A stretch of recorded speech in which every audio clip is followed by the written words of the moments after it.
আসসালামু আলাইকুম। বিশের মাসি ইউটিউব চ্যানেলের পক্ষ থেকে সবাইকে আন্তরিক শুভেচ্ছা ও অভিনন্দন জানিয়ে শুরু করছি আমাদের আজকের আলোচনা।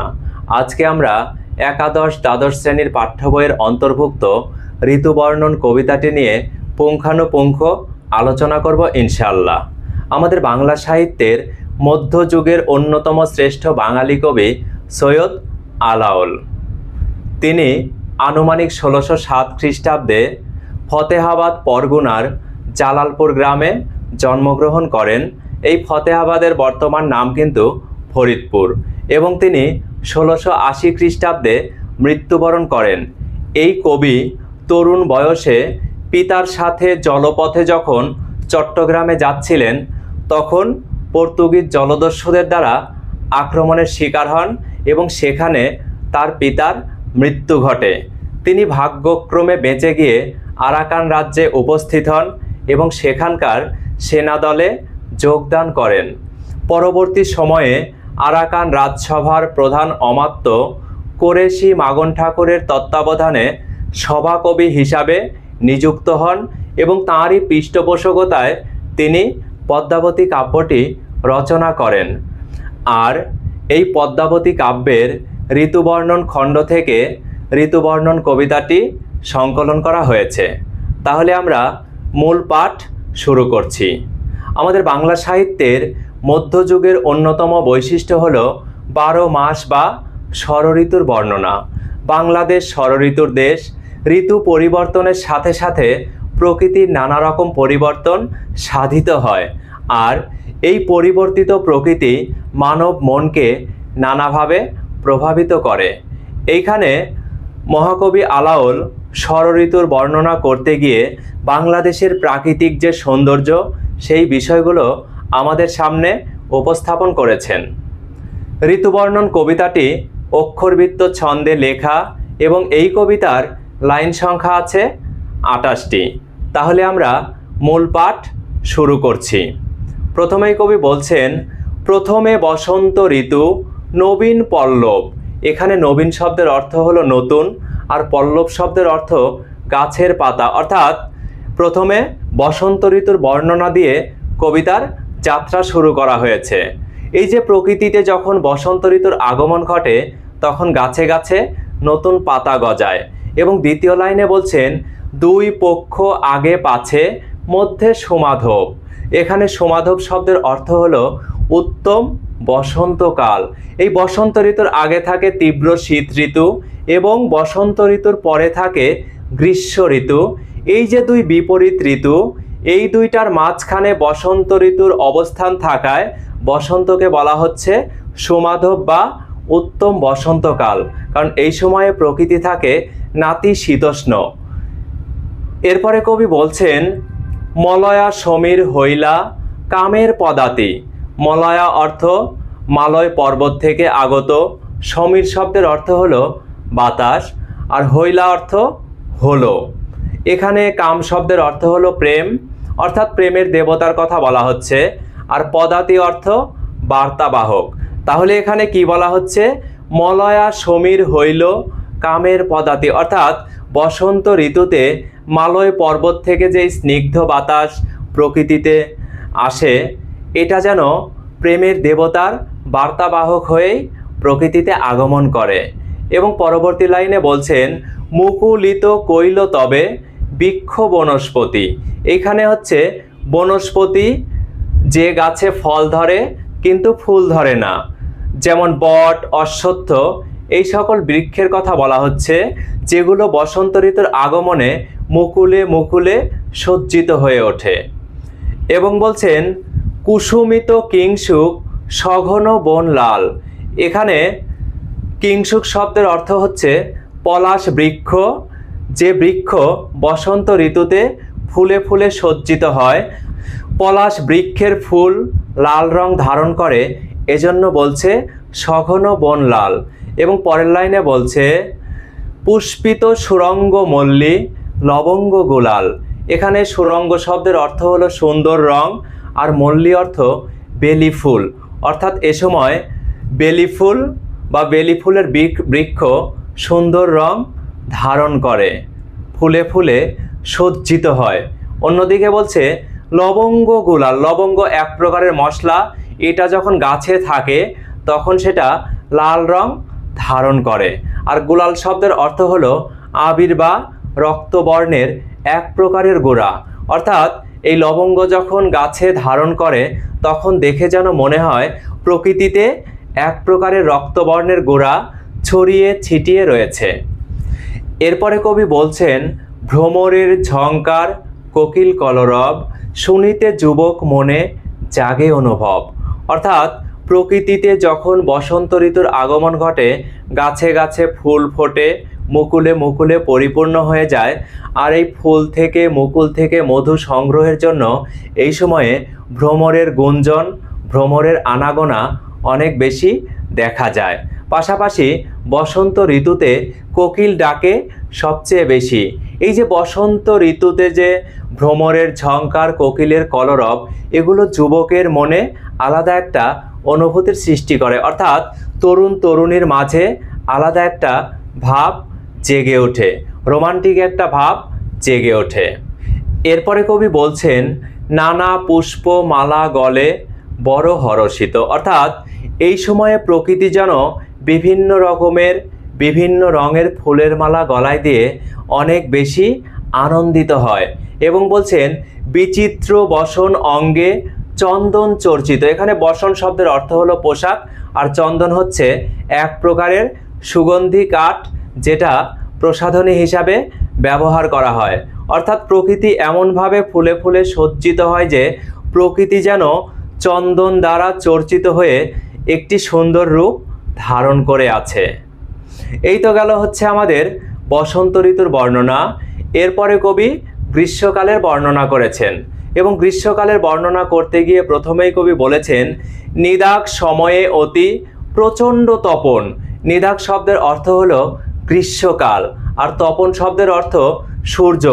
অর্থাৎ প্রকৃতিতে যখন গ্রীষ্মকালের আগমন ঘটে তখন সূর্যের তাপ, সূর্যের প্রখরতা অনেক বেশি থাকে। এবং বলছেন রৌদ্র ত্রাসে রহে ছায়া চরণে স্মরণ। মানে এই সময়ে রোদের তীব্রতা, সূর্যের তাপ এত বেশি থাকে যে মানুষের ছায়াও যেন পায়ের নিচে আশ্রয় খোঁজে। এখানে চরণ শব্দের অর্থ হলো পা, আর অন্যদিকে স্মরণ শব্দের অর্থ আশ্রয়। এরপরে কবি বলছেন চন্দন চম্পক মাল্য মলয়া পবন। এখানে হচ্ছে পবন শব্দের অর্থ বাতাস, আর চম্পক শব্দের অর্থ হলো চাঁপা ফুল।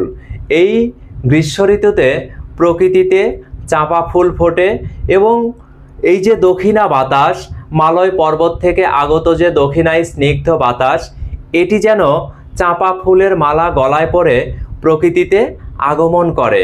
এবং বলছেন সতত দম্পতি সঙ্গে ব্যাপিত মদন। সতত শব্দের অর্থ হলো সর্বদা, দম্পতি অর্থ স্বামী স্ত্রী। অর্থাৎ এই সময়ে এই যে যখন চাঁপা ফুলের গন্ধ প্রকৃতিতে আসে, এই সময়ে সর্বদা দম্পতির মনে যে প্রেম, সেই প্রেমের ভাবটা অনেক বেশি ফুটে ওঠে, অনেক বেশি জাগ্রত হয়। এরপরে কবি বর্ষা ঋতুর বর্ণনা করেছেন। প্রথমেই বলছেন পাবন সময়ে ঘন ঘন গরজিত। পাবন শব্দের অর্থ হলো আগুন, আর গরজিত মানে গর্জন করে। এই যে গ্রীষ্মের শেষে যখন প্রচণ্ড উত্তাপ থাকে এবং বর্ষা ঋতুর আগমনের পূর্বে মেঘের গর্জন অনেক বেশি শোনা যায়। তারপরে বলছেন নির্ভয়ে বরিশে জল চৌদিকে পূরিত, এবং ভয় ডরহীনভাবে বৃষ্টিপাত শুরু হয়। প্রকৃতিতে বৃষ্টি চলে আসে, এবং এই বৃষ্টির পানি দ্বারা নদী নালা খাল বিল কানায় কানায় পূর্ণ হয়ে ওঠে। এখানে পূরিত শব্দের অর্থ ভরপুর বা পূর্ণ। এরপরে কবি বলছেন ঘোর শব্দে কৈলাসে মল্লার রাগ গায়ে। এখানে এই যে মেঘের যে গর্জন, এটাকে বলা হচ্ছে ঘোর শব্দ। আর কৈলাস হচ্ছে হিমালয়ের চূড়ার একটি অংশ হিন্দু পুরাণ অনুসারে, যেখানে দেবতা শিব বসবাস করে। আর মল্লার হচ্ছে সঙ্গীতের এক প্রকারের সুর। অর্থাৎ এই যে মেঘের যে গর্জন শোনা যায়, এই গর্জন শুনে যেন মনে হয় যে কৈলাস পর্বতে কে যেন বসে মল্লার সঙ্গীতের চর্চা করছে। এরপরে কবি বলছেন, দাদুরি শিখিনি রব মন অতি ভায়ে। অর্থাৎ দাদুরি শব্দের অর্থ এখানে মেয়ে ব্যাং, আর শিখিনি শব্দের অর্থ ময়ূরী। প্রকৃতিতে যখন বর্ষা ঋতুর আগমন ঘটে, প্রচুর বৃষ্টিপাত হয়, এ সময়ে ব্যাং এবং ময়ূরীর ডাক অনেক বেশি শোনা যায়। এবং কি বলছেন, দাদুরি শিখিনি রব মন অতি ভায়ে। অর্থাৎ এই সময়ে মনে আলাদা একটা ভাব জেগে ওঠে। এবং বলছেন, কীটকুল রব পুনো ঝংকারে ঝংকারে। কীটকুল শব্দ দ্বারা এখানে কীট পতঙ্গকে বোঝানো হচ্ছে। রব শব্দের অর্থ হলো আওয়াজ, পুনি মানে বারবার, ঝংকারে ঝংকারে মানে প্রকৃতিতে ঝংকার তোলে। এই যে বর্ষা ঋতুতে শুধু যে ব্যাং আর ময়ূরীর কণ্ঠ শোনা যায় এই রকম না, এ সময়ে অন্যান্য কীটপতঙ্গের আওয়াজ প্রকৃতিতে অনেক বেশি শোনা যায়। তাহলে কি বলছেন, কীটকুল রব পুনো ঝংকারে ঝংকারে, শুনিতে যুবক চিত্ত হরষিত ডরে। অর্থাৎ এই যে বিভিন্ন রকমের আওয়াজ শুনে তরুণ তরুণীর মধ্যে আলাদা একটা ভয়ের সৃষ্টি হয়, পাশাপাশি আনন্দেরও সৃষ্টি হয়। এখানে হরষিত শব্দের অর্থ হলো আনন্দিত, আর ডর শব্দের অর্থ তো ভয়, এটা আমাদের জানা আছে। এই তো গেল হচ্ছে আমাদের বর্ষা ঋতু। এরপরে শরৎ ঋতু। কবি বলছেন, আইলো শারদ ঋতু নির্মল আকাশে। অর্থাৎ প্রকৃতিতে যখন শরৎ ঋতুর আগমন ঘটে, তখন আকাশটা অনেক স্বচ্ছ থাকে, অনেক নির্মল থাকে। এবং পরের লাইনে বলছেন, দোলায়ে চামর কেশ কুসুম বিকাশে। এখানে চামর হচ্ছে চমরি গরুর পুচ্ছ দিয়ে তৈরি পাখা। মানে প্রকৃতিতে যখন শরৎ ঋতুর আগমন ঘটছে, প্রকৃতির এই বাতাসটা দেখে যেন মনে হচ্ছে যে প্রকৃতির যে ফুলগুলো আছে, শরৎ ঋতুর যে ফুলগুলো আছে, এই ফুলগুলোকে বিকশিত করার জন্যই শরৎ ঋতু প্রকৃতিতে এসেছে। এবং বলছেন, নবীন খঞ্জন দেখি বড়হি কৌতুক। নবীন শব্দের অর্থ হলো নতুন, আর খঞ্জন হলো এক প্রকারের চঞ্চল পাখি। এই সময়ে এক প্রকারের চঞ্চল পাখি শরতের আকাশে অনেক বেশি দেখা যায়, এবং এটা দেখে মানুষের মনে বিভিন্ন প্রশ্নের সৃষ্টি হয়, বিভিন্ন কৌতুকের জাগরণ ঘটে। এরপরে কবি বলছেন, উপজিত যামিনী দম্পতি মনে সুখ। উপজিত শব্দের অর্থ হলো উপস্থিত হয়, যামিনী শব্দের অর্থ রাত্রি। অর্থাৎ শরতের দিন শেষে রাত্রি যখন উপস্থিত হয়, তখন স্বামী স্ত্রীর মধ্যে আলাদা একটা সুখের অনুভূতি কাজ করে। এই তো গেল হচ্ছে আমাদের শরৎ ঋতু। এরপরে হেমন্ত। প্রবেশে হেমন্ত ঋতু শীত অতি যায়। অর্থাৎ প্রকৃতিতে যখন হেমন্ত ঋতুর আগমন ঘটে, তখন আমরা হালকা শীত অনুভব করি। এবং পরের লাইনে বলছেন, পুষ্প তুল্য তাম্বুল অধিক সুখ হয়। এই সময়ে এই যে ফুলের মতো, তাম্বুল শব্দের অর্থ হলো পান, ফুলের মতো পান খেতে অনেক ভালো লাগে। হালকা শীতের সময় পান খেলে আপনারাও দেখবেন আলাদা একটা তৃপ্তি, আলাদা একটা ভালো লাগা কাজ করবে। এরপরে কবি বলছেন, শীতের তরাসে রবি তুরিতে লুকায়। এখানে তরাস শব্দের অর্থ হলো ত্রাসে বা ভয়ে, রবি শব্দের অর্থ সূর্য, আর তুরিতে শব্দের অর্থ হলো তাড়াতাড়ি। আমরা জানি শীতকালে কিন্তু দিন অনেক ছোট থাকে, পাশাপাশি এই যে শীতের সকালে অনেক কুয়াশা পড়ে, আবার সন্ধ্যার দিকে, সন্ধ্যা হওয়ার আগেই সূর্য কিন্তু আড়ালে চলে যায়, অন্তরালে চলে যায়। এই জন্য বলছে যে শীত এত তীব্র হয় যে শীতের ভয়েই যেন সূর্য তাড়াতাড়ি প্রকৃতি থেকে লুকিয়ে পড়ে। এবং বলছেন, অতি দীর্ঘ সুখ নিশি পলকে পোহায়। এই যে শীতের দিন যদি ছোট হয়, তাহলে শীতের রাত কিন্তু অনেক বড় হয়, এবং এই শীতের রাতগুলো খুব দ্রুত পার হয়ে যায়, এবং সকালবেলা ঘুম থেকে উঠতে কিন্তু অনেক কষ্ট হয়। এই জন্য বলছে, অতি দীর্ঘ সুখ নিশি, নিশি শব্দের অর্থ হলো রাত্রি, অতি দীর্ঘ সুখ নিশি পলকে পোহায়। অর্থাৎ অতি দীর্ঘ সুখের যে রাত্রি, শীতের যে রাত্রি, এটা খুব দ্রুত শেষ হয়ে যায়। এই তো হচ্ছে আমাদের ঋতুবর্ণন কবিতার প্রত্যেকটা লাইনের বর্ণনা। যদি কোথাও কোনো অসঙ্গতি মনে হয়, তাহলে অবশ্যই কমেন্ট করে জানাবেন, আমি সংশোধনের চেষ্টা করব ইনশাআল্লাহ। তাহলে আজকে এখানেই রাখছি। সবাই ভালো থাকবেন, সুস্থ থাকবেন। আল্লাহ হাফেজ।